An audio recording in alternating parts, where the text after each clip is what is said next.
আসলে সংস্কারের জায়গা থেকে সরকার সেই জায়গাগুলো করতে পারছে না। আপনি এই বক্তব্যের সঙ্গে কি একমত? আমি একটা কথা বলি, আমি কিন্তু মতামতের ক্ষেত্রে অন্যের মতামতকে শ্রদ্ধা করি সবসময়, এবং শিক্ষকতার অবস্থান থেকে আমি জানি যে আমার ছাত্রের সবগুলো কথাই শুনতে হয়। তার ভেতর থেকে কোনটা গ্রহণ করবার নয়, সে ব্যাপারে কিন্তু আমার নিজস্ব একটা ধারণা যেটা তৈরি হয়, সেটা কিন্তু আমার শিক্ষা, আমার অভিজ্ঞতা, এটা আমাকে কিন্তু সেই জায়গাতে নিয়ে যায় আর কি। সকল ক্ষেত্রে কিন্তু এই জিনিসটাকে আপনি ব্যতিক্রমের জায়গায় দেখতে পারবেন না। রাজনীতি কিন্তু এমন একটা জিনিস যেটা কিন্তু একটা পরিশীলিত প্রক্রিয়া পদ্ধতির মধ্যে দিয়ে কিন্তু রাজনীতিতে মানুষের অবস্থানটা তৈরি হয়। পৃথিবীতে রাজনৈতিক ইতিহাসে এরকম খুব কমই খুঁজে পাওয়া যাবে যে এলাম, দেখলাম এবং জয় করলাম, এরকমভাবে রাজনীতি হয় না।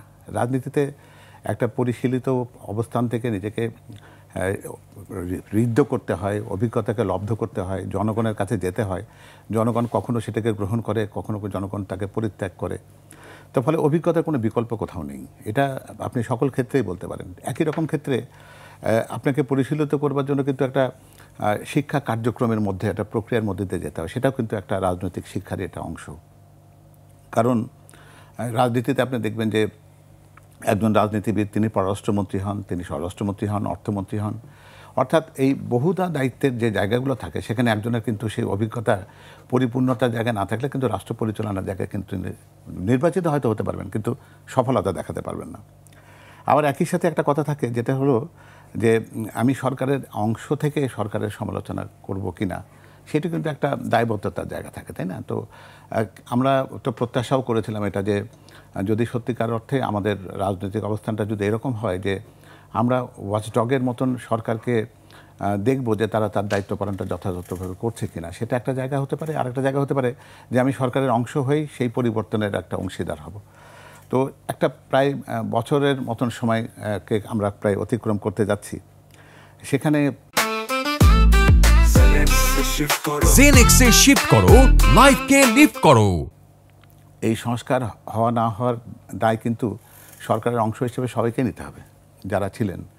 তো ফলে যারা এই মুহূর্তে আমাদের যারা তরুণ, যারা একটা রাজনৈতিক দলের জন্ম দিয়েছেন, তারা সরকারের অংশ এখনও আছেন, কেউ কেউ ছাড়করের অংশ আগেও ছিলেন।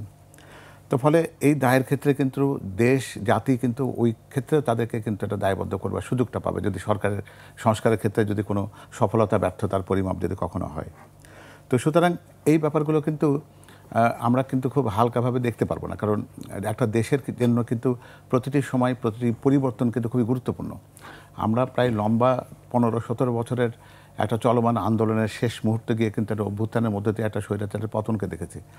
জন আকাঙ্ক্ষা এখানে অনেক বেশি, তবে জন আকাঙ্ক্ষার এখানে ওই ক্ষুদ্র খণ্ডিতভাবে কোনো একটা কথা যদি আমরা বলে ফেলি যে 35% কিংবা 50%, এরকম করে বিভাজিত করবার ব্যাপারটা যদি থাকে, তাহলে ইলেকট্রাল সিস্টেমটাকে সেরকম করে যদি আমরা চিন্তা করতাম কখনো, যে পৃথিবীতে কোনো কোনো জায়গাতে এরকম তো হয় যে একটা ব্যক্তি বা একটা দলকে যদি নির্বাচিত হতে হয় তাহলে কমপক্ষে তার 51% বা 50%-এর বেশি জনসমর্থনের প্রয়োজন হয়। সেরকম ডাবল ইলেকশন করবার মতো প্রক্রিয়া অনেক দেশের জন্য আছে।